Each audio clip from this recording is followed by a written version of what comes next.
Chapters 549 Subduing Azure Wolves with the Help of Snow Bats, 550 Poet Immortal's Demise on Xingjiu Peak, 551 Educate Well, 552 Giant Sun Immortal Venerable Chapter Start, Chapter 549 Snow Bats की मदद से Azzur भेड़ियों को काबू करना।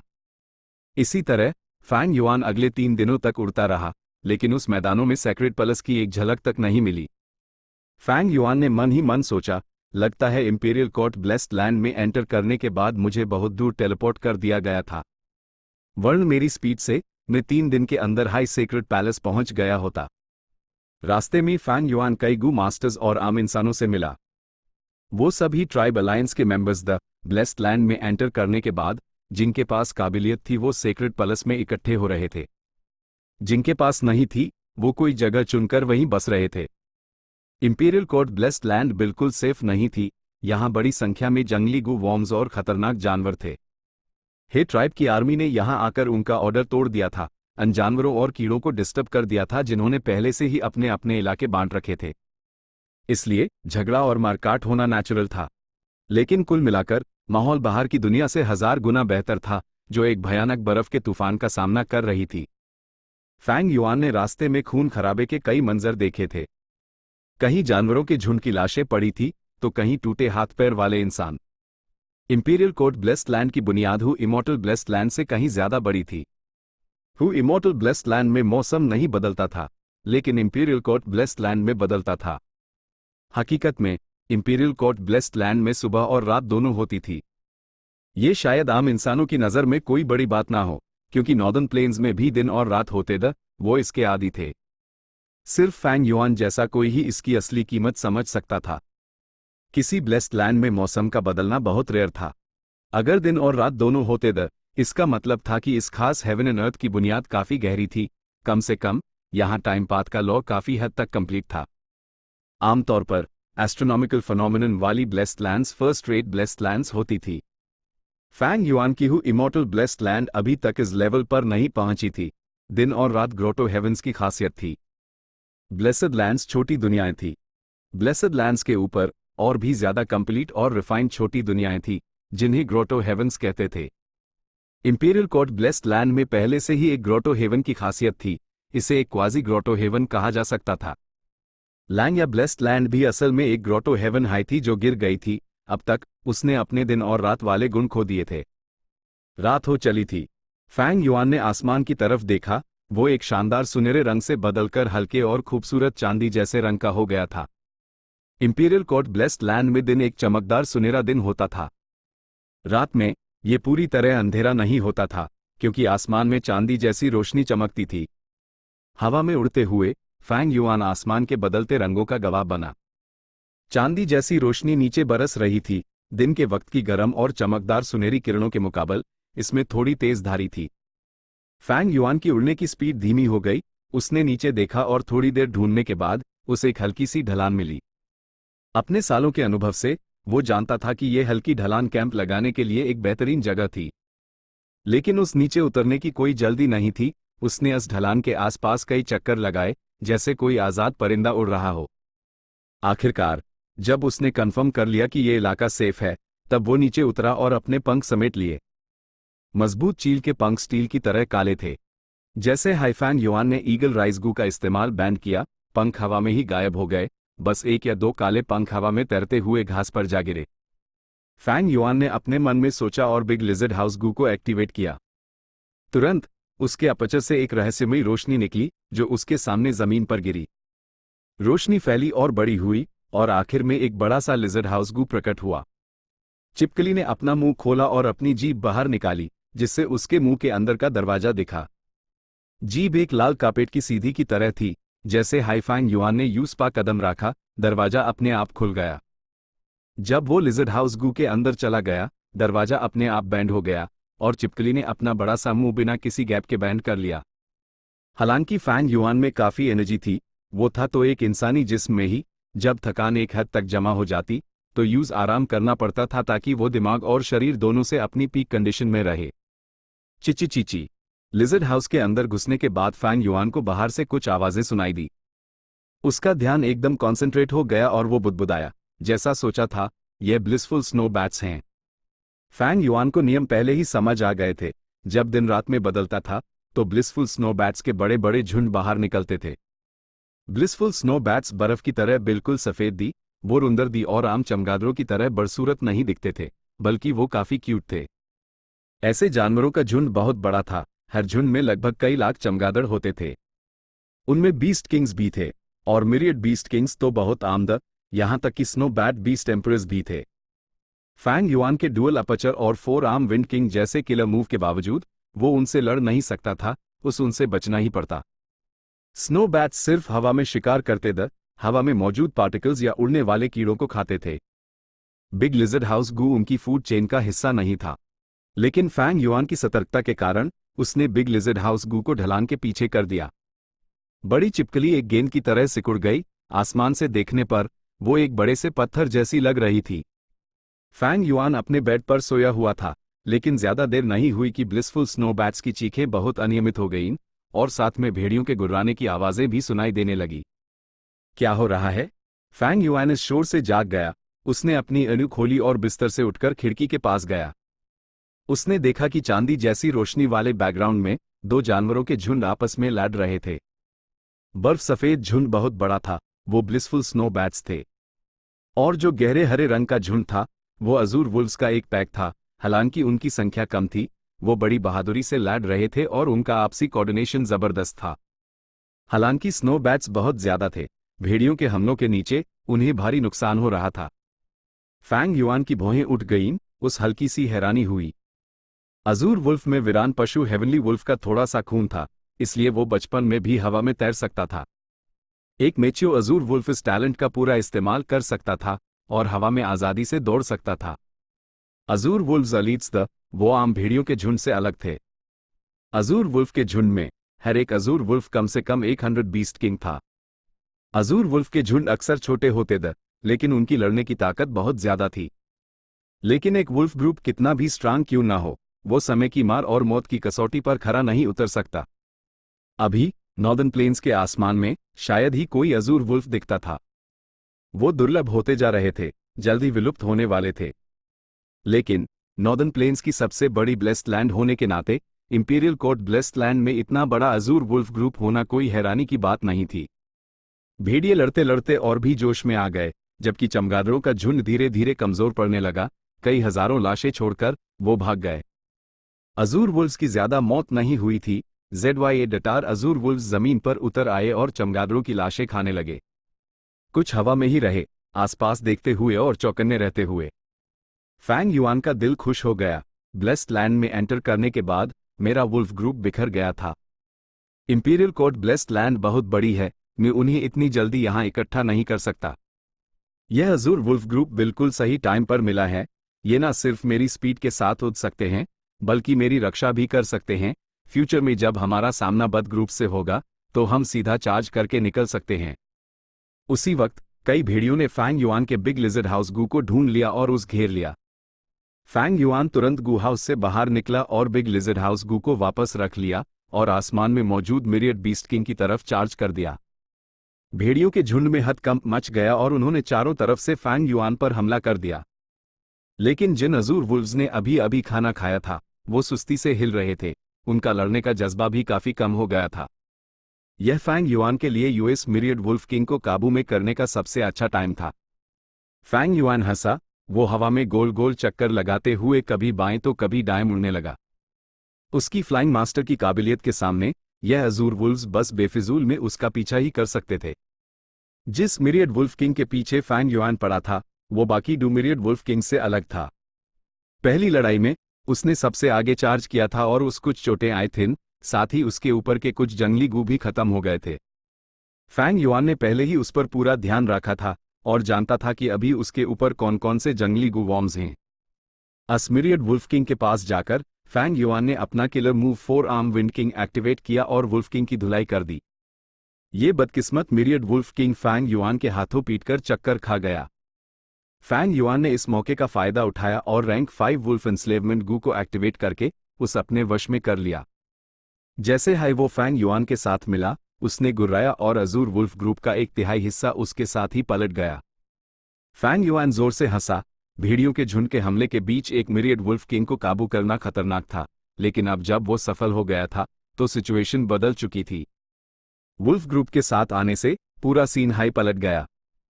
Fang Yuan के इशारों पर वुल्फ ग्रुप ने दाएं और बाएं से हमला किया, उसके साथ मिलकर दूसरे अजूर मिरियड वुल्फ किंग को घेर लिया। जंगली वुल्फ ग्रुप ने गुस्से में हमला किया, जबकि फैंग युआन ने अपने वुल्फ ग्रुप को एक डिफेंस लाइन बनाने के लिए इस्तेमाल किया, खुद को बचते हुए। वो खुद 10 मिरियड वुल्फ किंग से भिड़ गया। 15 मिनट बाद फैंग युआन ने दूसरे मिरियड वुल्फ किंग को भी काबू कर लिया। जीत पक्की थी। आखिरी मिरियड वुल्फ किंग ने ये देखा और तुरंत भाग निकला, अपने मातहत भेड़ियों को लेकर वहां से फरार हो गया। फैंग युआन ने पहले अपने खून को रोका और अपनी चोटों को चेक किया। बैटलफील्ड चेक करने के बाद उसने बिग लिजर्ड हाउस गू को वापस रखा और अपना कैंप कहीं और शिफ्ट कर लिया। ये इलाका खून की तेज गंध से भरा हुआ था। जल्द ही जानवरों के झुंड इस तरफ खींचे चले आते। अगर फैंग युआन वही रहता तो उस लगातार परेशानी होती। कोई दास ली दूर, उसने 4 घंटे आराम किया और फिर अपने पंख फड़फड़ाकर अपने सफर पर निकल पड़ा। लेकिन पहले से अलग, फैंग युआन एब्डू azure Myriad Wolf Kings, 38,000 beast kings और 256 बीस्ट किंग्स से घिरा हुआ था। ये एक बहुत बड़ी ताकत थी। देखते ही देखते सफर के 6 दिन बीत गए। इस दौरान फैंग युआन को 3 इनहेरिटेंसेस माइल। हालांकि वो छोटे मोट इनहेरिटेंसेस दी, फैंग युआन की नज़र में उनकी कोई कीमत नहीं थी। जो बात बताने लायक थी वो ये थी कि उसका वुल्फ ग्रुप बड़ा हो गया था। डू अजूर मिरियड वुल्फ किंग्स की बुनियाद पर एक और को काबू कर लिया गया। इस तरह फैंग युआन के कंट्रोल में अब 3 अजूर मिरियड वुल्फ किंग्स थे। इंपीरियल कोर्ट ब्लेस्ड लैंड सच में खजान की जमीन थी। यहाँ जानवरों के बड़े बड़े झुंड थे और दुर्लभ अजूर वुल्फ जैसा प्राणी भी यहाँ एक आम प्रजाति थी। अजूर वुल्फ्स के अलावा फैंग युआन ने रास्ते में night wolves, wind wolves, turtleback wolves और वर्मिलियन फ्लेम वुल्व्स के दलों को भी अपने वश में किया। ये भेड़िए असल में उसके हायदा बस ब्लेस्ड लैंड में आने के बाद बिखर गए थे। फैंग युआन अब तक उनका सिर्फ एक छोटा सा हिस्सा ही ढूंढ पाया था। चैप्टर 550 पोएट इमॉर्टल की मौत जिंगजियू छोटी पर। 2 दिन बाद एक ऊंची पहाड़ की चोटी फैंग युआन की नजरों के सामने आई। गहरे नीले रंग का पहाड़ एक अजीब से आकर वाले अकेले गिद्ध जैसा लग रहा था। फैंग युआन थोड़ा चौंका और उसकी ऊँग में खुशी की लहर दौड़ गई। ये जरूर जिंगजियू पीक होनी चाहिए। लगता है मैं सही दिशा में जा रहा हूँ। पिछली जिंदगी में गू इमॉर्टल लॉर्ड टियनकू के बताए हुए अनुसार वो जगह जहां गिद्ध की नजर पड़ती है वही सेक्रेड पैलेस है। इमॉर्टल कोर्ट ब्लेस्ड लैंड का नॉर्दर्न प्लेन्स के लोगों के दिलों में एक ऊंचा और पवित्र स्थान था और ये एक स्पिरिचुअल सिंबल था। ये एक ऐसी जगह भी थी जहां पहले इंपीरियल कोर्ट कॉन्टेस्ट्स में कई नॉर्दर्न प्लेन्स के गू इमॉर्टल्स ने जन्म लिया था। जब सेंट्रल कॉन्टिनेंट ने नॉर्दर्न प्लेन्स पर हमला किया था तो उन्होंने सबसे पहले इसी महत्वपूर्ण स्ट्रैटेजिक लोकेशन पर हमला किया था। तैयारियों की कमी के कारण इमॉर्टल कोर्ट ब्लेस्ड लैंड को सेंट्रल कॉन्टिनेंट के गू इमॉर्टल्स के गठबंधन ने तोड़ दिया था और सैक्रेड पैलेस को बेरहमी से तबाह कर दिया गया था, जो अब एक खंडार बन चुका था। 88 ट्रू यांग बिल्डिंग भी तबाह हो गई थी, इतिहास के बहते दरिया में गायब हो गई और लोगों को अफसोस में अपनी कलाइयां मरोड़ने पर मजबूर कर दिया था। लॉर्ड टियनकू अन गू इमॉर्टल्स में से एक जिन्होंने इमॉर्टल कोर्ट ब्लेस्ड लैंड के खिलाफ सरप्राइज अटैक में हिस्सा लिया था। फैंग युआन ने अपना प्लान सेंट्रल कॉन्टिनेंट के गू इमॉर्टल्स के सरप्राइज अटैक के तरीकों से रेफरेंस लेकर बनाया था। जिंगजियू पीक पर लोग हैं। जब फैंग युआन अपने वुल्फ ग्रुप के साथ जिंगजियू पीक को पार करने वाला था तो वो अचानक रुक गया क्योंकि उसने चोटी के शिखर पर कई गू मास्टर्स को देखा जिनमें कुछ जाने पहचाने लोग भी थे। उसके मन में एक ख्याल आया और उसने अपने रास्ते पर जल्दी ना करने का फैसला किया, बल्कि अपने वुल्फ ग्रुप के साथ जिंगजियू पीक पर नीचे उतर गया। Pan Ping Lord Wolf King को प्रणाम करता है। भाई शनयिन, हम फिर मिल गए। वुल्फ किंग को नीचे उतरते देख सभी गू मास्टर्स के दिल कांप गए। उनमें से 2 गू मास्टर्स बाहर निकले। एक था पैन पिंग जो इस बार के इंपीरियल कोर्ट कॉन्टेस्ट से अमीर और मशहूर हो गया था, जबकि दूसरा ट्विन डीमंस में से एक था जिसे ताई बायून शेंग ने बुलाया था, जुजई। पैन पिंग अब रैंक 4 पीक स्टेज पर था और सोल ब्लेड गू के साथ उसकी बैटल स्ट्रेंथ कुछ रैंक 5 गू मास्टर्स के बराबर थी। जुजई एक स्ट्रेंथ पाथ रैंक 5 गू मास्टर था और क्लोज कॉम्बैट का एक्सपर्ट था, इसलिए वो सोल ब्लेड गू से बाकी लोगों से ज्यादा डरता था। इंपीरियल कोर्ट में एंटर करते वक्त वो गाओ यांग से अलग हो गया था और सैक्रेड पैलेस के रास्ते में उसकी पैन पिंग से बहस हो गई थी। हम वुल्फ किंग को प्रणाम करते हैं। पैन पिंग और जू जय के बाद बाकी गू मास्टर्स ने एक के बाद एक जमीन पर घुटने टेक कर सलाम किया। मा ट्राइब की आर्मी में फैंग युआन की इज्जत सबसे ऊंचे दर्जे पर पहुंच गई थी और यूसिस पीढ़ी का नंबर 1 व्यक्ति माना जाता था।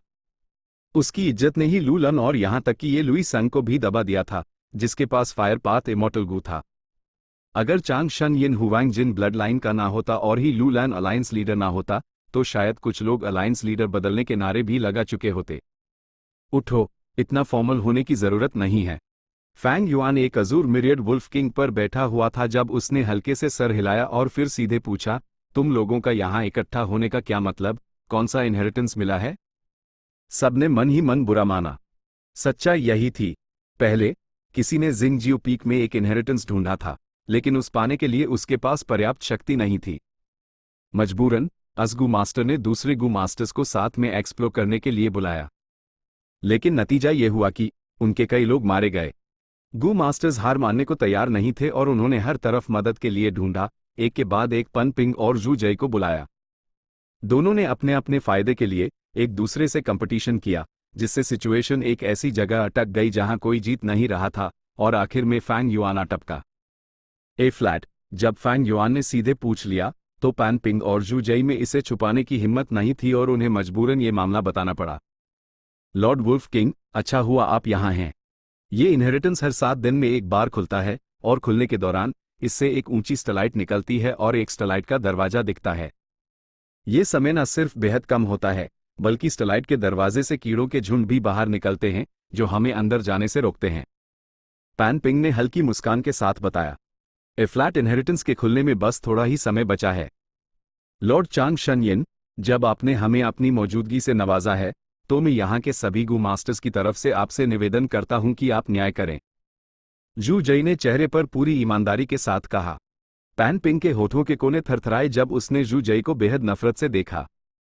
डिमोनिक पाथ में जू जई की एक मशहूर एक्सपर्ट होने की रेपुटेशन मजाक है, वो चापलूसी में इतनी हद तक जा रहा है। पैन पिंग जू जई के प्रति नफरत से भर गया। वुल्फ किंग भले हाई स्ट्रांग हो, लेकिन मैं, पैन पिंग, एक दिन उसके लेवल तक जरूर पहुंचूंगा। पैन पिंग जवान था, उसके दिल में अभी भी घमंड था, लेकिन उसने इसे दिखाया नहीं, बल्कि वुल्फ किंग के प्रति अपना सम्मान दिखाने के लिए अपना सर झुका लिया। वो एक डिमोनिक पाथ गू मास्टर था और इसलिए अपनी मौजूदा स्थिति से बेहद वाकिफ था और झुकने और समर्पण करने के तर्क को समझता था। फैंग युआन सीधे सीधे मान गया और तुरंत यहाँ का मेन इंचार्ज बन गया। जैसे जैसे समय गुजरता गया, सबने वाकई देखा कि छोटी का शिखर धीरे धीरे स्टलाइट से भर रहा है। जब समय आया, स्टालाइट शान से ऊपर उठी, आसमान को चीरती हुई। एक छोटा दरवाजा फिर चमकदार स्टलाइट में धीरे धीरे खुला। BZZZ BZZZ BZZZ, बड़ी संख्या में कीड़ों के झुंड एक लहर की तरह बाहर निकले। ये कीड़ों के झुंड हर तरह के रंगों के थे, जिनमें इन कई जंगली गू मिले हुए थे। उनका अंदाज खतरनाक था, लेकिन वो सिर्फ स्टलाइट के दरवाजे के पास मंडरा रहे थे और लोगों पर झपटे नहीं। साफ था, ये एक टेस्ट था। फैंग युआन ने ध्यान से देखा और फिर हंसा। यह इंसेक्ट ग्रुप टेस्ट मुश्किल नहीं था। उसके बिना भी बाकी गू मास्टर्स की मिली-जुली ताकत से वो इससे पार कर सकते थे।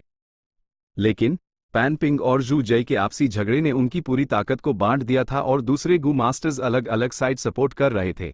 कोई भी हार मानने को तैयार नहीं था, जिससे फैंग युआन को यह मौका मिल गया। फैंग युआन ने पैन पिंग और जू जई को देखा।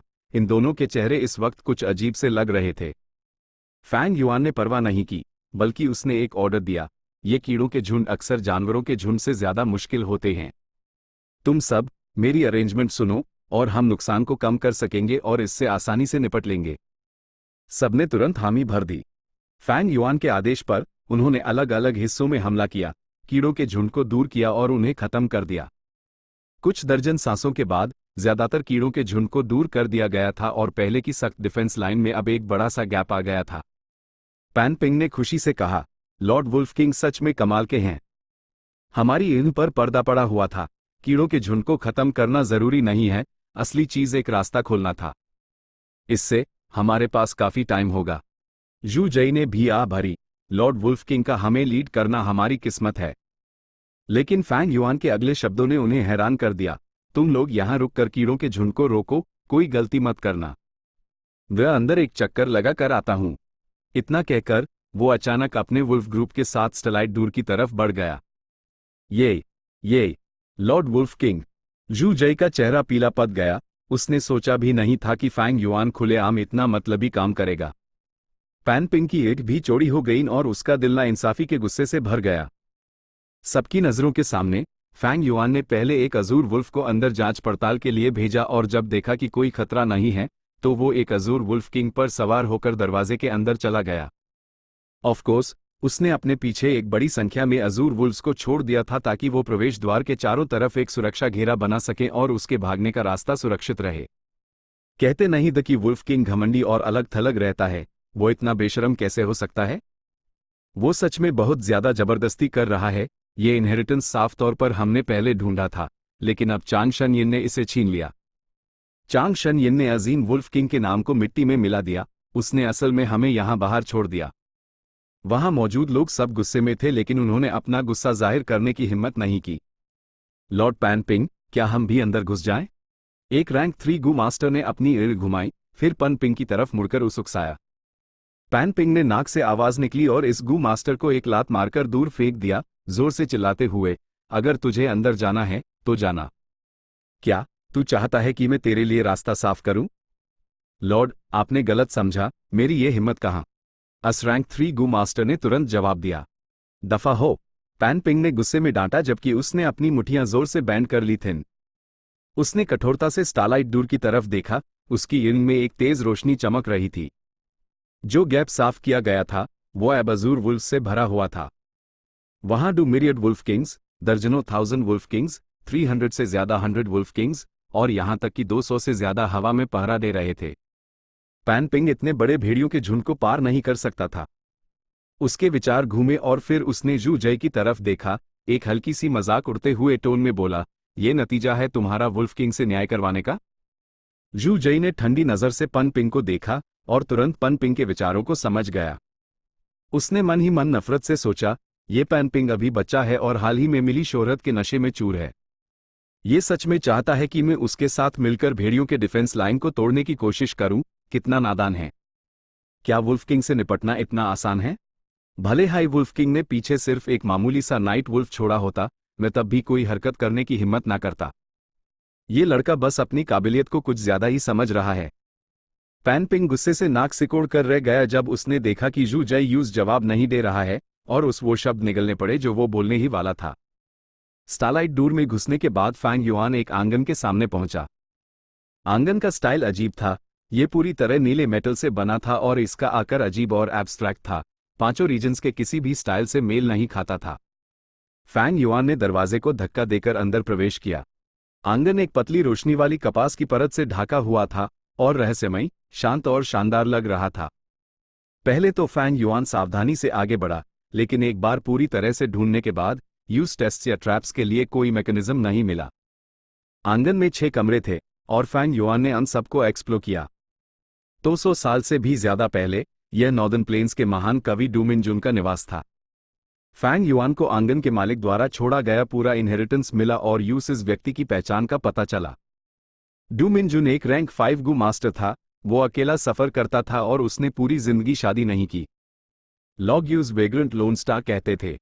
वो नॉर्दर्न प्लेन्स में मशहूर पोएट इमॉर्टल था और उसकी कविताएं ज्यादातर सितारों से भरे आसमान, अपने घर की याद और किस्मत के खिलाफ अपनी बेबस लड़ाई को दर्शाती थी।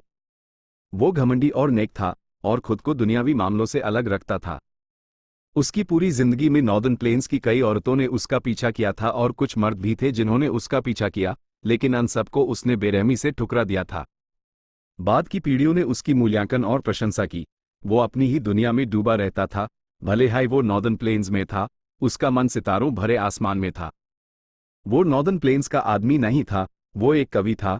वो एक पोएट इमॉर्टल था जिसे सितारों भरे आसमान से इस दुनियावी दुनिया में भेजे दिया गया था। तो डू मिनजुन ने आखिरकार इस जगह पर आत्महत्या करने का फैसला किया। फैंग युआन ने आ भरी। डू मिनजुन अपने दिल की उदासी को और बर्दाश्त नहीं कर पाया। उसने अपना आखिरी निवास जिंगजियो पीक पर बनाया और अपनी मर्जी से अपनी जिंदगी खत्म कर ली। उसने पीछे जो छोड़ा था वो दी अनंत कविता आए जो बाद की पीढ़ियों द्वारा पढ़ी और सराही जाने के लिए थी। डू मिनजुन में अद्भुत प्रतिभा थी और उसका इनहेरिटेंस भी बेहद कीमती था। सबसे पहले था एक इमोशन पोएट्री गू। इमोशन पोएट्री गू खास तौर पर भावनाओं को स्टोर करने के लिए इस्तेमाल होता था और पेंटिंग आइडिया गू के साथ ये एक विजडम पाथ गू था। ये बेहद दुर्लभ और बहुत महंगा था। फिर वहां हर प्रकार के स्टार पाथ गू वॉर्म्स की एक बड़ी संख्या थी। इसमें नॉर्दर्न प्लेन्स के लगभग सभी स्टार पाथ गू थे। फैंग युआन आइस्पा हैरान था। लगता है डू मिनजुन को कोई अनोखा अवसर मिला था, वरन उसके पास इतने सारे और इतने पूरे स्टार पाथ गू वॉर्म्स कैसे हो सकते थे? उसने असल में स्टार गू रेसिपीज का एक पूरा सेट इनोवेट किया है। फैंग युआन ने रेसिपीज को पलटा और उस एहसास हुआ कि डू मिनजुन कितना प्रतिभाशाली था। उसने एक नए गू का सेट बनाया था। Rank 1 a bit of star Gu से लेकर rank 2 brilliance of 2 stars Gu, rank 3 3 stars in the sky Gu, rank 4 4 stars cube Gu से लेकर रैंक 5 5 स्टार्स अलाइंड गू तक।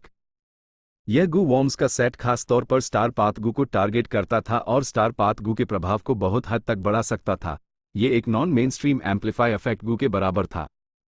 लेकिन इस गू वॉर्म्स के सेट की सफलता दर एम्पलीफाई इफेक्ट गू से कहीं ज्यादा थी और इसके रिफाइनमेंट मटेरियल्स बेहद आम थे। इसका मतलब अगर ये गू रेसिपीज का सेट फैल गया तो ये निश्चित रूप से स्टार पाथ गू की लोकप्रियता में एक बड़ी वृद्धि लाएगा और सभी गू मास्टर पाथ्स पर कुछ हद तक प्रभाव डालेगा। चैप्टर 551 अच्छी तरह से सिखाओ। हालांकि मैं एक स्टार पाथ गू मास्टर नहीं हूं, अगर मैं इस स्टार गू के सेट को रिफाइन कर लूं तो ये स्टारगेट खोलने और हु इमॉर्टल ब्लेस्ड लैंड से जुड़ने में बहुत बड़ी मदद करेगा। फैंग युआन अपने दिल में थोड़ी खुशी महसूस किए बिना नहीं रह सका। उसने पहले अपनी हु इमॉर्टल ब्लेस्ड लैंड में स्टारलाइट फायरफ्लाई गू की एक बैच पालने के लिए भारी निवेश किया था।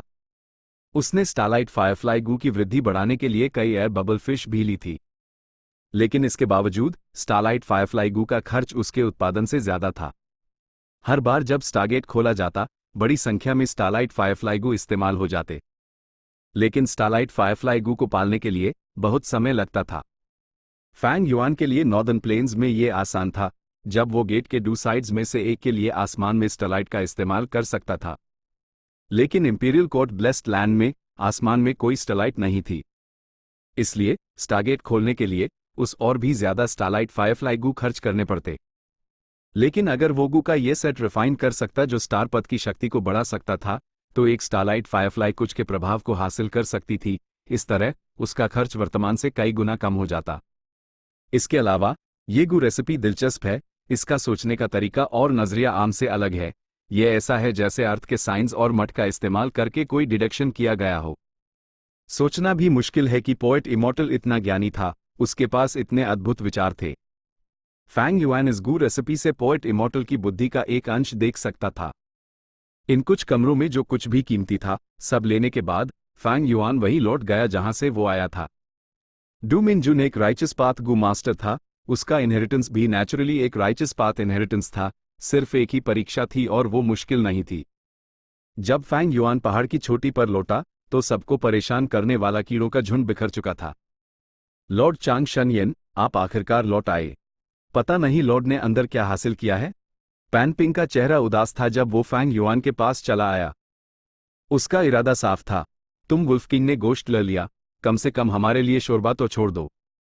हा, मुबारक हो लॉर्ड वुल्फ किंग, इस इनहेरिटेंस के साथ आप एक ऐसे शेर की तरह हैं जिसे पंख मिल गए हों। जू जई ने अपनी मुठियां जोड़ी और बोला, लाभ बांटने से संबंधित कुछ भी नहीं कहा। फैंग युआन ने हल्के से सर हिलाया। ये इनहेरिटेंस पोएट इमॉर्टल डू मिनजुन ने सेट किया था। अंदर अभी भी बहुत सारे खूबसूरत खजाने बचे हैं, तुम जाकर ले सकते हो। ऐसा कहकर वो अजूर मिरियड वुल्फ किंग पर बैठा और आसमान में उड़ गया। पैन पिंग ने यूज जाते हुए देखा और तुरंत चिल्लाया, सर चांग शनयेन, हमने आपके लिए मेहनत करके कीड़ों के झुंड को रोका, फिर भी आपने इनहेरिटेंस के अंदर की सबसे अच्छी चीजें ले लें। नियमों के अनुसार आपको हमें कुछ मुआवजा देना होगा। मुआवजा? फैंग युआन ने अपने भेड़िए को रोका। हवा में तैरते हुए उसने सोल ब्लेड जनरल को एक आधी मुस्कान वाले चेहरे से देखा। तुम्हें कैसा मुआवजा चाहिए? फैंग युआन ने पूछा। पैन पिंग ने बिना किसी भाव के अनुरोध किया, हम अभी ये तय नहीं कर सकते कि क्या मुआवजा मिलेगा। क्यों ना लॉर्ड हमें वो इनहेरिटेंस दिखाएं जो आपने प्राप्त किया है, ताकि हम उसका मूल्यांकन कर सकें।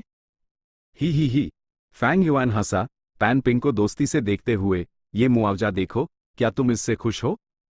ऐसा कहकर उसने इशारा किया और अजूर भेड़ियों के झुंड ने पैन पिंग को जमीन और आसमान से कास कर घेर लिया। पैन पिंग का चेहरा बदल गया। उसने अपनी तलवार पकड़ी और चिल्लाया, लॉर्ड वुल्फ किंग, आप क्या कर रहे हैं?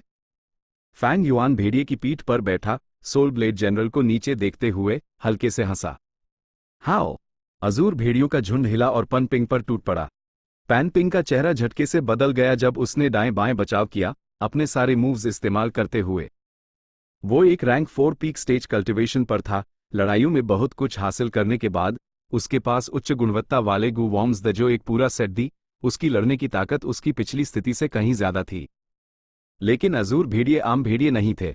हर एक कम से कम 100 बीस्ट किंग था। इसका मतलब था कि उनमें से हर एक के पास बड़ी संख्या में जंगली गू थे। कई अजूर भेड़ियों को मारने के बाद पैन पिंग और नहीं टिक पाया, उसके शरीर से खून बहने लगा और वो एक निराशाजनक स्थिति में आ गया। लॉर्ड वुल्फ किंग, आप बहुत अत्याचारी हैं। हम एक ही सेना के हैं, क्या आप मुझे मारने की कोशिश कर रहे हैं? उसने जोर से चिल्लाया, न्याय का इस्तेमाल करके फैंग युआन को दबाने की कोशिश करते हुए। दूसरे गू मास्टर्स को समझ नहीं आ रहा था कि क्या करें। फैंग युआन का अत्याचारी रवैया उन्हें आसेहाज कर रहा था, लेकिन उसकी ताकत के कारण उन्होंने कुछ भी कहने की हिम्मत नहीं की। लॉर्ड वुल्फ किंग, कृपया शांत हो जाइए। पैन पिंग को अपनी औकात नहीं पता थी, उसने आपका अपमान किया, लेकिन आप इतने महान नायक हैं, उसके लेवल पर खुद को लाने की क्या जरूरत है? जू जई ने जल्दी से अनुरोध किया। पैन पिंग हे लू लैंड का प्रिय जनरल था, कहा जाता है कि वो पहले से हाई हे ट्राइब का हिस्सा था। अगर वो यहां मर जाता, तो जब ही लू लैंड मामले की जांच करता, तो शायद वो चांग शनयिन को कुछ ना करता, लेकिन वो जू जई तो बर्बाद हो जाता। जब से जू जाई हे ट्राइब अलायंस आर्मी में शामिल हुआ था, वो नेचुरली हे ट्राइब में शामिल होना चाहता था। जू जई, तुम ज्यादा सोच रहे हो, मैं गुस्से में नहीं हूं। फैंग युआन ने जू जई को हल्के से मुस्कुराकर कहा, लेकिन उसके इशारों पर अजूर भेड़िए और भी तेजी से हमला कर रहे थे। जू जई का दिल बेचैन था, लेकिन वो फैंग युआन की बेरहमी से अंदर ही अंदर हैरान था। वहां पैन पिंग एक नाजुक स्थिति में था। उसने सोल ब्लेड गू एक्टिवेट किया लेकिन सिर्फ अपना बचाव कर पाया, वो भेड़ियों के घेरे से बाहर नहीं निकल पाया। लॉर्ड वुल्फ किंग, कृपया दया करें। पैन पिंग मान वाला है। जू जई ने डर का भाव दिखाते हुए एक बार फिर अनुरोध किया। फैंग युआन ने आखिरकार अपना हमला रोक दिया, जू जई को देखकर आह भरते हुए। साई, मैं हिंसक नहीं हूं, लेकिन ये जूनियर अपने बड़ों का सम्मान करना नहीं जानता। अगर मैं आज उस सबक नहीं सिखाता, तो क्या वो कल मेरे सर पर नाचेगा? हाँ हाँ हाँ, लॉर्ड बिल्कुल सही हैं। जू जई ने जल्दी से जवाब दिया। फैंग युआन ने अपना हाथ हिलाया और अजूर भेड़ियों ने हमला करना बैंड कर दिया। वो पीछे हट गए लेकिन घेरा अभी भी बना हुआ था। भेड़ियों के दबाव के बिना पैन पिंग जमीन पर गिर पड़ा। वो खून से नहाई हुआ था और घावों से भरा था। वो जोर जोर से सांस ले रहा था जबकि वो फैंग युआन को नफरत से भरी इन से घूर रहा था। फैंग युआन ने उसका चेहरा देखा और हंसा, लगता है तुम्हारा मन नहीं भरा? शायद मेरा सबक काफी सख्त नहीं था। जू जई, तुम क्या सोचते हो? जू जई कांप गया। वो फैंग युआन की शांत नजरों में छिपी अत्यधिक मारने की इच्छा को देख सकता था। उसने जल्दी से अपना हाथ हिलाया। काफी है, ये काफी है। पैन पिंग को पर्याप्त सबक मिल चुका है। पैन पिंग, जल्दी से लॉर्ड वुल्फ किंग से माफी मांगो। पैन पिंग ने अपनी मुट्ठी भींच ली। उसने दांत पीसे जबकि उसने कुछ गहरी सांसें लीं। अपनी उंगली बैंड की और बहुत दर्द के साथ कहा, लॉर्ड वुल्फ किंग, मैं माफी मांगता हूं। हालांकि वो अपने दिल में चिल्ला रहा था, आज की बेइज्जती मैं तुम्हें 100 गुना लौटाऊंगा। वुल्फ किंग, ये याद रखना, मैं वो नहीं हूं जिसे तुम जब चाहे बेइज्जत कर सको। पैन पिंग एक सतर्क और प्रोफाइल में नीचे रहने वाला व्यक्ति था, लेकिन इंपीरियल कोर्ट कॉन्टेस्ट के बाद उसके दिल के गहरे हिस्सों में घमंड फूट पड़ा था। खास तौर पर ल्यू ट्राइब के खिलाफ लड़ाई में वो पहले 3 हेड्स 6 आर्म्स द्वारा मारा गया था, लेकिन बाद में ताई बाई यून शेंग ने यूज मैन एज बिफोर गू का इस्तेमाल करके जिंदा कर दिया था। इस तरह के पुनर्जीवन प्रक्रिया ने उसके स्वभाव को थोड़ा बदल दिया था, जिससे उस ऐसा महसूस होने लगा था जैसे वो स्वर्ग द्वारा आशीर्वाद प्राप्त व्यक्ति हो। नियमों के अनुसार मुझे इनहेरिटेंस से मिले लाभ को चेक करने की इजाजत होनी चाहिए।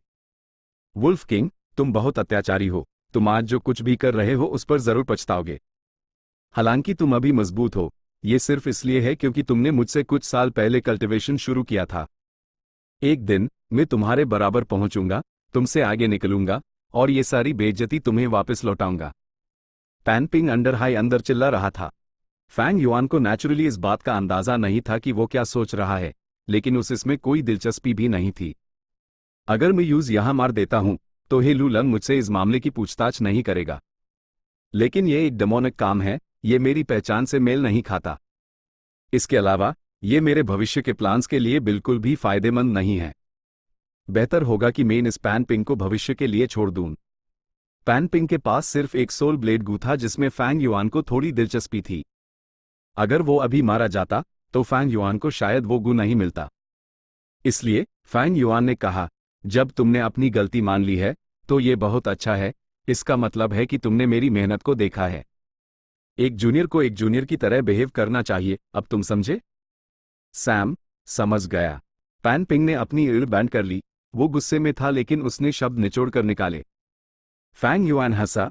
वो उसकी भावनाओं को समझता था लेकिन उसने उस बेनकाब नहीं किया, सिर्फ ये कहना जारी रखा, बहुत अच्छा। जब ऐसी बात है तो मुझे मुआवजा दो। तुम्हें शिक्षा देने के लिए मेरा काफी नुकसान हुआ। मेरे भेड़ियों को देखो, 15 लाशें यहां पड़ी हैं। क्या? पैन पिंग शुद्ध गुस्से से अपनी ऊँगली खोल दी। क्या तुम तैयार नहीं हो? फैंग युआन हल्के से मुस्कुराया, पैन पिंग को एक साफ मजाक उड़ते हुए भाव से देखते हुए, जैसे एक बिल्ली चूहे के साथ खेल रही हो। मैं तैयार हूं। पैन पिंग ने गहरी सांस ली। अपना सर हिलाते हुए उसने अपनी किस्मत स्वीकार कर ली।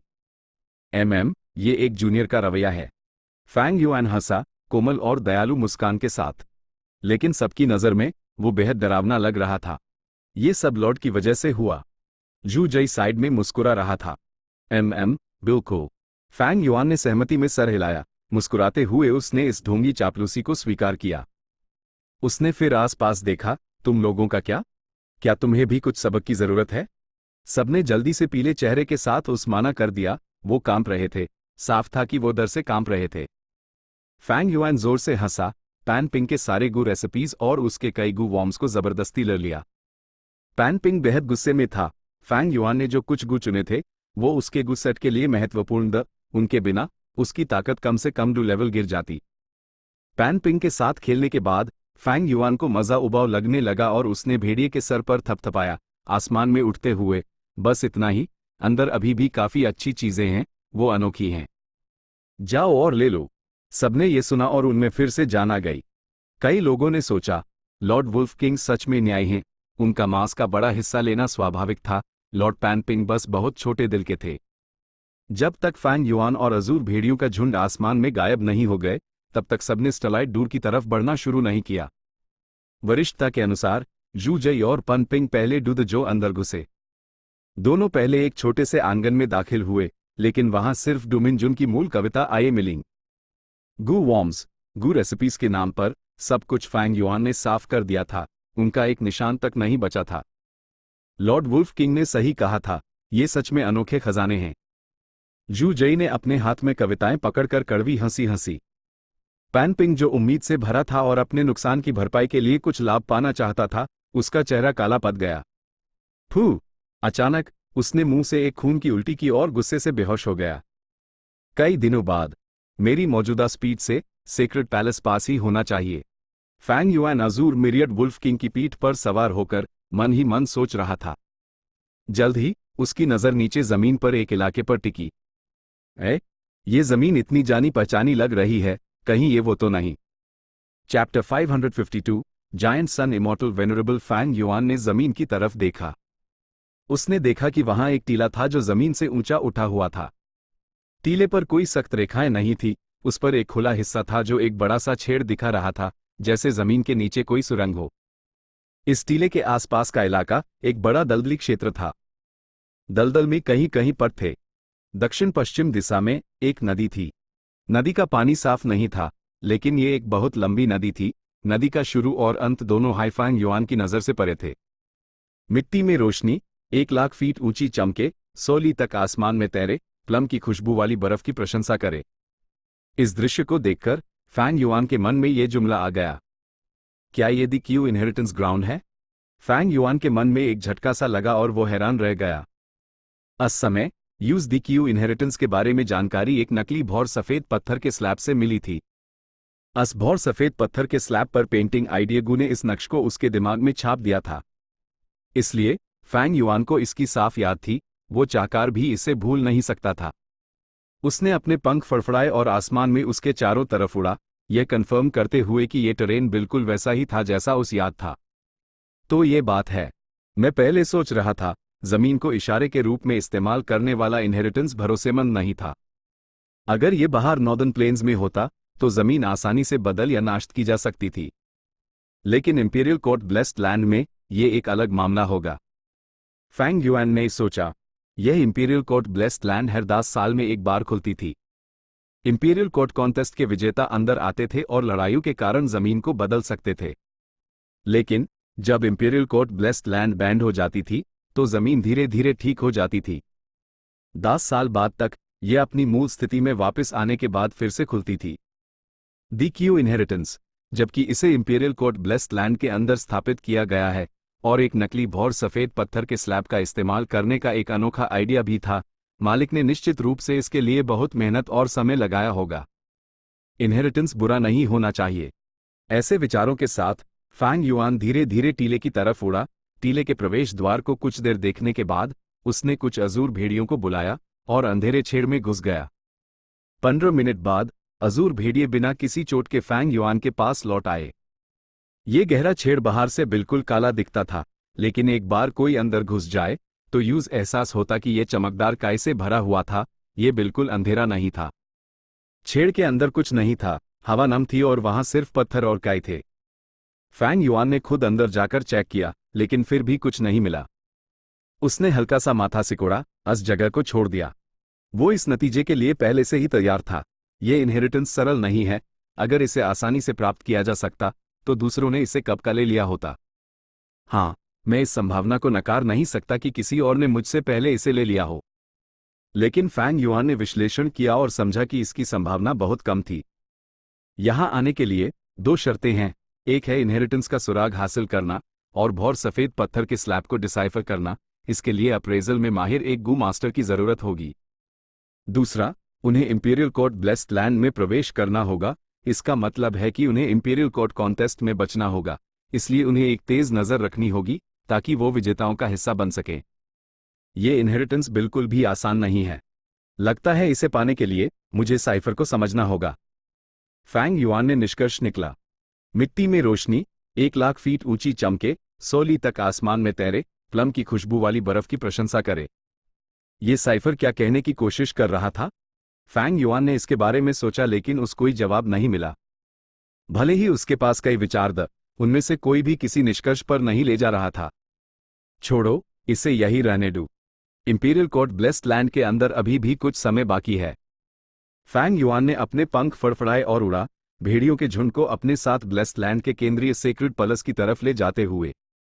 ये उसके प्लान का सबसे महत्वपूर्ण हिस्सा था। उसने भेस बदलने में इतना समय लगाया था, ये सब इंपीरियल कोर्ट ब्लेस्ड लैंड में प्रवेश करने के लिए ही था। लैंडस्केप एज बिफोर गू हासिल करना उसकी सबसे बड़ी प्राथमिकता थी, लेकिन उसके अलावा यह 88 ट्रू यांग बिल्डिंग के अंदर जायंट सन इमॉर्टल वेनरेबल का इनहेरिटेंस था। सिर्फ वो ही नहीं, ZYA डिटार शक्तिशाली गू मास्टर्स सेक्रेड पैलेस जाने का ही चुनाव करते। Sacred palace imperial court blessed land का केंद्रीय क्षेत्र था। यह ब्लेस्ड लैंड का सार था। सेक्रेड पैलेस जायंट सन इमॉर्टल वेनरेबल के 4 आराम करने वाले कक्षों में से एक था। यह उसका सबसे महत्वपूर्ण आराम कक्ष भी था। उसके दूसरे कक्ष ईस्टर्न सी, वेस्टर्न डेजर्ट और साउदर्न बॉर्डर में थे। सेंट्रल कॉन्टिनेंट में जायंट सन इमॉर्टल वेनरेबल का आसमान में एक और भी बड़ा और शानदार आराम कक्ष था। यह लॉन्जेविटी हेवन के भीतर स्थित था। इतिहास में 10 रैंक 9 गू मास्टर्स हुए थे, जिन्हें इमॉर्टल वेनरेबल और डेमन वेनरेबल के नाम से जाना जाता था। ये 10 समय की लंबी नदी के पार मौजूद थे, इमेमोरियल एंटिक्विटी इरा से लेकर रिमोट एंटिक्विटी इरा तक, ओल्डन एंटिक्विटी इरा तक, मडीवल एंटिक्विटी इरा तक और आखिर में लेट एंटिक्विटी इरा तक। उनमें से हर एक अपने समय का सर्वश्रेष्ठ विशेषज्ञ था। वो दुनिया में अद्वितीय और अजय थे। साथ ही उनमें से हर एक की अपनी विशेषताएं और अनोखी क्षमताएं थी। वो सब बहुत अलग थे। खून का प्यासा स्पेक्ट्रल सोल डेमन वेनरेबल, रहस्यमयी रेड लोटस डेमन वेनरेबल, ज्ञानी स्टार कॉन्स्टलेशन इमॉर्टल वेनरेबल, शांतिप्रिया पैराडाइस अर्थ इमॉर्टल वेनरेबल। उसी तरह जायंट सन इमॉर्टल वेनरेबल भी एक ऐसी शख्सियत था जो दांतों, कथाओं और अद्भुत कहानियों से भरा हुआ था। वो नॉर्दर्न प्लेन्स में पैदा हुआ एक डेमोनिक पाथ गू मास्टर था। अपने जीवन में वो हमेशा किस्मत वाला और भाग्यशाली रहा। उसके साथ बहुत सारी अच्छी घटनाएं हुई। वो न सिर्फ खतरों से बच सकता था, बल्कि उन्हें आशीर्वाद में भी बदल सकता था। एक डेमोनिक पाथ गु इमॉर्टल बनने के बाद वो औरतों का बहुत शौकीन था और हर जगह उनके साथ खेलता था, कोई उस रोक नहीं सकता था। यहां तक कि यूएस जमाने में सेंट्रल कॉन्टिनेंट के स्पिरिट एफिनिटी हाउस की नंबर 1 फेरी, जो टॉप 10 सेक्ट्स में से एक थी, उसकी पत्नी बन गई। इसी वजह से वो स्पिरिट एफिनिटी हाउस का एक बहरी सुप्रीम एल्डर बन गया और राइचस पथ में शामिल हो गया। जायंट सन इमॉर्टल वेनरेबल का स्वभाव अय्याशी वाला था। एक इमॉर्टल वेनरेबल बनने के बाद और इमॉर्टल कोर्ट तक पहुंचने के बाद वो चौथी पीढ़ी का इमॉर्टल किंग बना। उसने आगे 5 बड़े आराम कक्ष बनाए और उसकी कई करोड़ों से ज्यादा रानियां थी। वो बेहद ऊर्जावान था। जब वो 1000 साल का था तब भी वो पूरी दुनिया से जवान लड़कियों को अपने हराम को बढ़ाने के लिए ला रहा था। इसलिए सभी वेनरेबल्स में उसके सबसे ज्यादा बच्चे थे। उसके बहुत ज्यादा बच्चे थे, उनके ज्यादातर नाम भी याद नहीं थे। ये बच्चे 5 रीजन्स में फैले हुए थे। अभी वो ZYA डटार नॉर्दर्न प्लेन्स में केंद्रित हैं और वो गु मास्टर जिनके पास जायंट सन इमॉर्टल वेनरेबल का खून है, उन्हें सामूहिक रूप से हुआंग जिन परिवार के नाम से जाना जाता है। औरतें कपड़ों की तरह होती हैं जबकि भाई हमारे हाथ और पैर की तरह होते हैं। पुश्तैनी राजशाही। खूबसूरती एक औरत की प्राकृतिक दहेज है।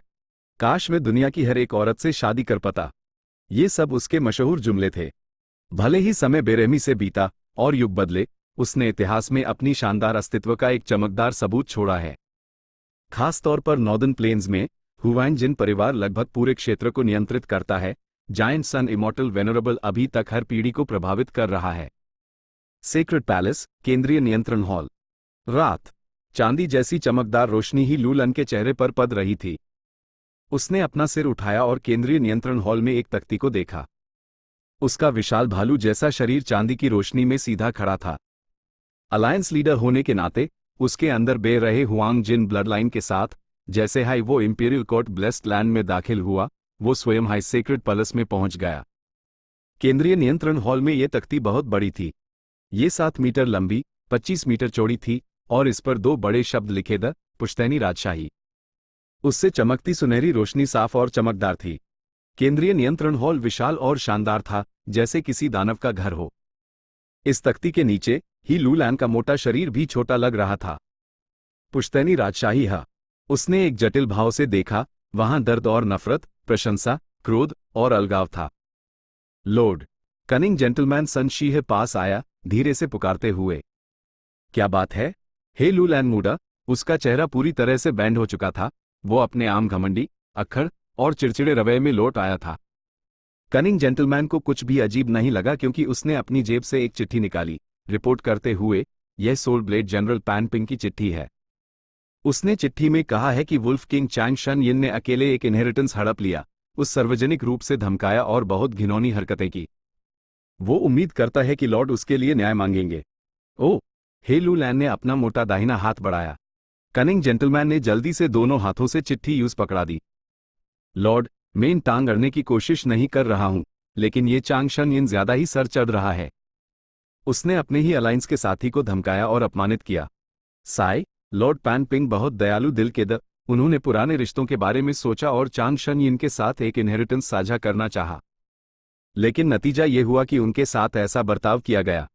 वुल्फ किंग चैंग शन यिन ने सच में महान काम किए हैं, लेकिन इसका मतलब ये नहीं कि वो अपनी मर्जी से कुछ भी कर सकता है। वर्ण, अगर हर कोई उसके जैसा हो गया तो क्या हम पूरी तरह से अव्यवस्था में नहीं होंगे? कनिंग जेंटलमैन ने अपने शब्दों को ध्यान से चुना जबकि ही लूलैन चिट्ठी पढ़ रहा था। हे लूलैन ने नाक से आवाज निकली, अपना हाथ बढ़ते हुए, इसे दो। आह, लॉर्ड आपका मतलब? कनिंग जेंटलमैन चूक गया। ये सिर्फ पन पिंग की तरफ की कहानी है, जू जई ने भी एक चिट्ठी भेजी होगी। हे लूलैन की नजर तेज थी। कनिंग जेंटलमैन जल्दी से हंसा। लॉर्ड सच में बुद्धिमान और शक्तिशाली हैं, मैं पूरी तरह से प्रभावित हूं। हे लूलैन ने दूसरी चिट्ठी ली और उसकी सामग्री पर नजर डाली। वो भावहीन था और सुनशीह उसके इरादों को बिल्कुल नहीं पढ़ पा रहा था। ये चिट्ठी सिर्फ जू जई द्वारा अपने कामों का श्रेय लेने के लिए थी। पहली चिट्ठी के साथ मिलाकर ही लूलैन समझ गया कि क्या हुआ था। उसने अपने हाथ से मसाला और दोनों चिट्ठियां एक अंधेरी रोशनी से जलकर राख हो गईं।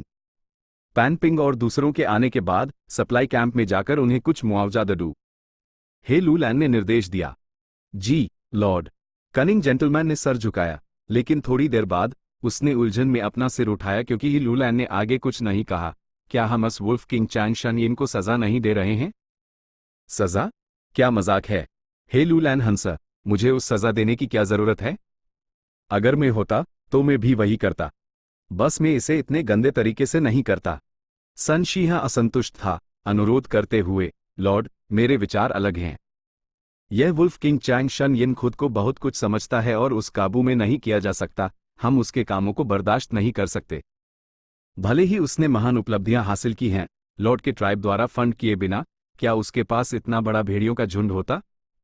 वो एक नॉर्दर्न प्लेन्स का हीरो है, उसकी बहुत इज्जत है। अगर लॉर्ड यूज सजा नहीं देते, तो वो और भी ज्यादा सर चढ़ेगा। असल में, वो आपको तख्त से भी उतार सकता है और अंत में, हर कोई चांग शन यिन का नाम जानेगा, लेकिन लॉर्ड का नाम नहीं। हा हा हा। लॉर्ड, आप क्यों हंस रहे हैं? शी हैं, तुम ज्यादा सोच रहे हो। इस घटना के बाद चांग शन यिन की क्या इज्जत बचेगी? कमजोर को सताना क्योंकि वो शक्तिशाली है, लालच में आकर अपने लिए एक इनहेरिटेंस लेना, ये उसकी इज्जत को बर्बाद कर देगा। इसके अलावा, उसके पास हुआंग जिन ब्लड लाइन नहीं है, बिना गेस्ट टोकन के, वो ट्रू यांग बिल्डिंग में प्रवेश नहीं कर सकता। थोड़ी देर रुकने के बाद ही लूलैन ने जारी रखा, इस मामले से हम देख सकते हैं कि चांग शन यिन सिर्फ एक आम इंसान है। उसकी इच्छाएं हैं और लालच है, ये चीजें आसान कर देती हैं। इसके अलावा, मेरे हाथ में एप चांग ट्राइब और गे ट्राइब हैं। वो पहले से हाई रैंक 5 पीक स्टेज पर है, उसके जैसा प्रतिभाशाली व्यक्ति निश्चित रूप से आगे बढ़ना चाहेगा। लेकिन मैं यूज गू इमॉर्टल रेल्म तक पहुंचने का तरीका तभी बताऊंगा जब वो ही ट्राइब में शामिल हो जाएगा। मैं जानता हूं तुम चांग शन यिन से नफरत करते हो, लेकिन बाद में, मुझे ट्रू यांग बिल्डिंग को चैलेंज करते समय उसकी जरूरत पड़ेगी।